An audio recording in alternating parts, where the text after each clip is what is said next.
Welcome! If you've been missing out on Snapchat's Discover stories or just want them to pop up instantly on your screen, you're in the right place. In this quick guide, I'll show you exactly how to enable pop-up notifications for Discover stories on Snapchat using the latest settings. First, grab your phone and open your settings. This is where all the important controls for your apps live. Once you're in Settings, scroll down until you find Apps, then tap on it. This will open a full list of all the apps installed on your device. Next, look for Snapchat in the list and tap on it.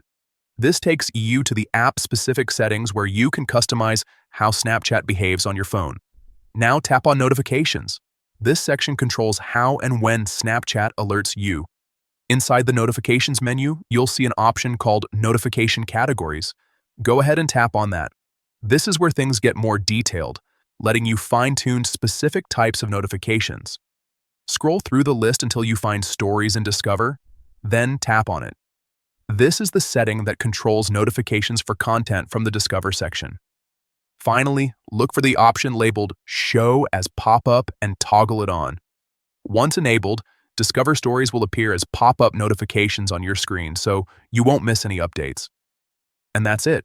From now on, whenever there's something new in Snapchat Discover, you'll see it instantly without having to open the app. If this helped you out, you might want to explore other notification settings to fully customize your Snapchat experience.